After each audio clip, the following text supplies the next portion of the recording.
Hello friends, welcome to the CKD stock market news channel. आप सभी का बहुत बहुत स्वागत है। मेरे दोस्त, अगर आप पहली बार चैनल पर विजिट कर रहे हैं तो चैनल सब्सक्राइब कीजिएगा, वीडियो को लाइक कीजिएगा। काफ़ी मोटिवेशन मिलता है इससे जब आप चैनल को like and share and subscribe करते हैं। तो चलिए आज बात कर लेते हैं मच अवेटेड म्यूचुअल फंड। आज की डेट पे और सभी इन्वेस्टर्स के नज़रों के सामने ये फंड्स रहता है। साथ ही साथ ये फंड्स की कैटेगरी भी रहती है और इसके साथ साथ असेट मैनेजमेंट कंपनी को भी काफ़ी सारे इन्वेस्टर्स पसंद भी करते हैं। वो इसके असेट साइज को देखते ही पता चल जाएगा।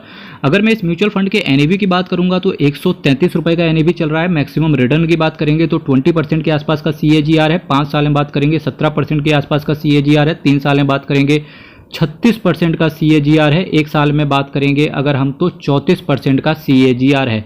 और जबकि मैं मैक्सिमम बात कर रहा हूँ 20% के आसपास का CAGR, वो देखिए 10 साल ये म्यूचुअल फंड अपने इन्वेस्टर्स को दे चुका है और 3 आउट ऑफ 5 वैल्यू रिसर्च ने इसको रेट किया है। रेट कम होने का रीज़न एक तो इसका बढ़ता हुआ इसका एक्सपेंस रेशियो था। साथ ही साथ अभी अगर मैं बात करूं पिछले 3 महीने से इस म्यूचुअल फंड ने इन्वेस्टर्स की झोली में अच्छा खासा रिटर्न डाल दिया है।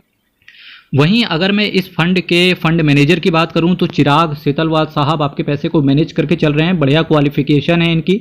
इसके साथ साथ अगर मैं 3 महीने में बात करूं तो देखिए 20% का CAGR, 3 महीने में 20% का रिटर्न जब इन्वेस्टर्स की पॉकेट में इन्होंने डाल दिया तो वहां से इसका जो मैक्सिमम रिटर्न था वो 20% के आसपास का CAGR पहुंच गया। 6 महीने में देखिए 21% और 3 महीने में 20%। इसी की वजह से ये म्यूचुअल फंड फिर से इन्वेस्टर्स की आंखों में बिल्कुल चमकने लगा है, क्योंकि इससे पहले इसका जो रिटर्न था, जब इसका अभी 3-4 महीने पहले की बात कर लेंगे, उससे पहले जो इसका रिटर्न था वो केवल 19% के आसपास का CAGR चल रहा था। फिलहाल अभी इसका रिटर्न 20% के आसपास का CAGR आ गया है और 10 साल में इसी हिसाब से 6.77 टाइम्स यानी कि 677% का रिटर्न 10 साल में इस म्यूचुअल फंड ने इन्वेस्टर्स को डिलीवर करके दे दिया है। रिस्क की बात करेंगे तो mutual fund is subject to market risk and read all schemes related documents very carefully. और जिस म्यूचुअल फंड की मैं आपके सामने चर्चा कर रहा हूं उसका नाम है HDFC mid cap opportunities fund direct plan growth. अगर मैं इसके असेट साइज की बात करूंगा, जैसा कि मैंने वीडियो की शुरुआत में ही आपसे कहा था कि जो इसका असेट साइज है काफ़ी सारे इन्वेस्टर्स की आंखों का तारा सितारा और राजा प्यारा दुलारा है।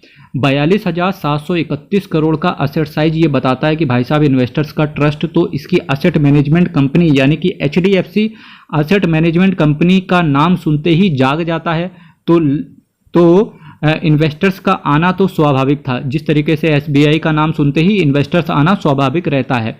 एक्सपेंस रेशियो की बात करेंगे 0.88% का एक्सपेंस रेशियो है। इससे पहले अगर मैं PGI इंडिया मिड कैप की बात करूंगा तो 0.42% का एक्सपेंस रेशियो है।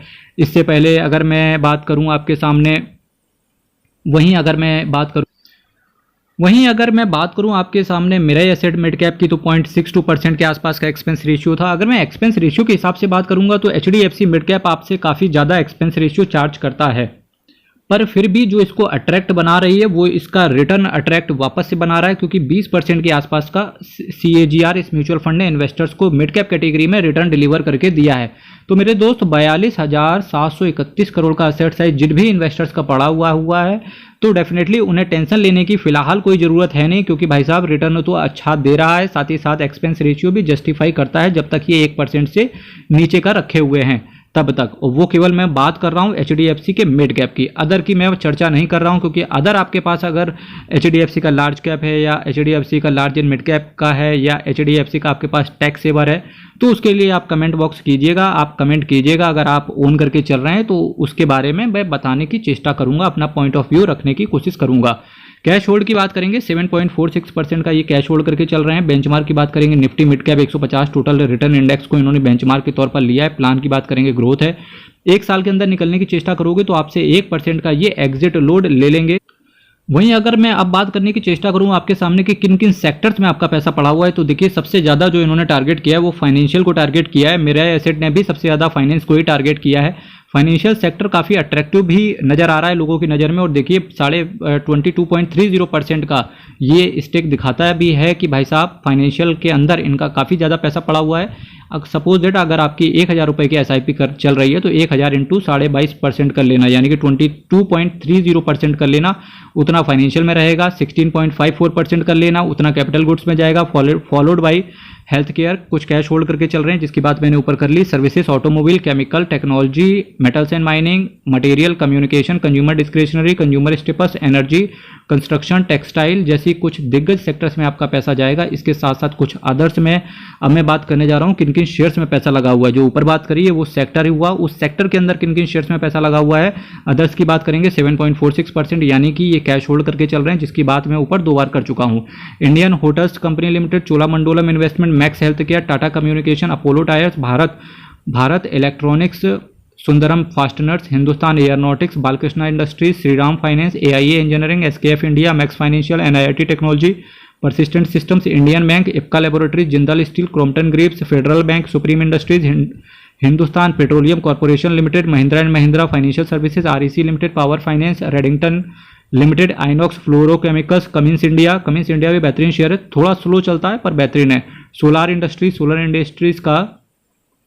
सोलार इंडस्ट्रीज का सबसे पहले जाके आप शेयर का प्राइस देख के आओ, मजा आ जाएगा, दिल खुश हो जाएगा। Aurobindo pharma, KEC international, union bank of India, Oracle financial, Aarti industries, KNR construction, Tata chemicals, Dixon technology, city union bank, Atul limited, Karur Vysya bank, Greenlam industries, Glenmark pharmaceutical, VST industries, software India, Emami limited, Vardhman textile, delta corp, TI financial holdings और Nippon India asset management company limited. ये कुछ shares हैं जहां पर आपका पैसा रहेगा। इसके साथ साथ देखिए, अगर मैं बात करने की चेष्टा करूं आपके सामने कि कौन सा ऐसा मिड कैप है जिसने सबसे ज़्यादा रिटर्न इन्वेस्टर्स को डिलीवर करके दिया है, वो आपके सामने रहा मोतीलाल ओसवाल मिड कैप का।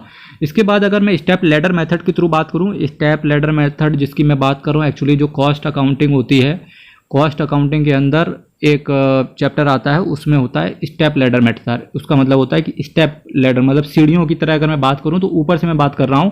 सबसे ज़्यादा जिसने रिटर्न आपको दिया और जो अच्छा भी है अपनी कैटेगरी में, मिड कैप कैटेगरी में, वो है मोतीलाल ओसवाल का मिड कैप। इसके बाद चेष्टा करेंगे, चूंकि एक्सपेंस रेशियो कम है इस वजह से PGIM इंडिया मिड कैप, चूंकि एक्सपेंस रेशियो भी ठीक है और रिटर्न भी अच्छा दिया है HDFC मिड कैप, और सब कुछ अगर जिसमें बढ़िया है वो है एक्सिस मिड कैप या हो गया मिराई एसेट का mid cap. Quant mid cap भी अच्छा है शॉर्ट टर्म के हिसाब से अगर मैं देख के चलूँ तो।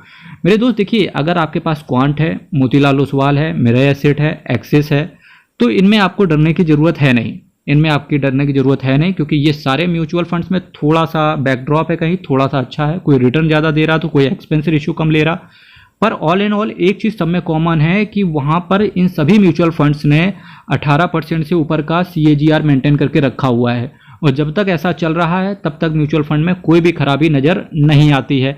SBI मैग्नम मिड कैप की बात करेंगे, वो भी सिमिलर कैटेगरी का है, बढ़िया फंड है ये भी। तो अगर किसी का डाउट आ रहा है कि भाई साहब HDFC मिड कैप का आज वीडियो आ गया, इसका मतलब मेरे पास तो एक्सिस मिड कैप है, क्या वो खराब हो गया क्या? जी नहीं, बिल्कुल खराब नहीं हुआ है। चूंकि अब एक्सिस जो ये HDFC mid cap mutual fund को मेंटेन करके रख रहे हैं, आज ये वीडियो उनके लिए था। चैनल सब्सक्राइब अभी तक नहीं किया मेरे दोस्त, चैनल सब्सक्राइब कीजिएगा, वीडियो लाइक कीजिएगा, और कमेंट अच्छा ही सही, एडवाइजेबल ही सही, जैसा कमेंट आपकी इच्छा कर रही हो कमेंट कीजिए। और खुला है दरबार आपके सामने, क्योंकि भारत एक डेमोक्रेसी यहाँ पर मेंटेन की जाती है, चाहे वो हमारे लेजिस्लेटिव अथॉरिटी हो, फिर चाहे एग्जीक्यूटरी अथॉरिटी हो, चाहे वो जुडिशियरी अथॉरिटी हो। एक वर्ड अपने कॉन्स्टिट्यूशन में कॉमन है, वो है फ्रीडम ऑफ स्पीच। तो कमेंट बॉक्स यूट्यूब ने भी खोल के रखा हुआ है, कमेंट कीजिए।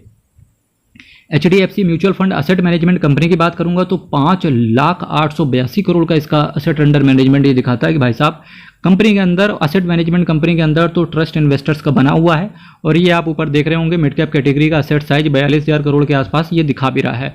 टोटल 142 स्कीम को ये मैनेज करके चल रहे हैं मेरे दोस्त। कल फिर आपके सामने मुलाकात होगी। ऑल इन ऑल बात करें तो अभी आज की डेट के हिसाब से बात करें तो बढ़िया फंड चल रहा है मेरे दोस्त। CKD stock market news channel को सब्सक्राइब कर लेना, चैनल को लाइक कर दीजिएगा और शेयर भी कर लीजिएगा। कमेंट बॉक्स आपके लिए खुला है और बहुत बहुत धन्यवाद। कल फिर मिलेंगे।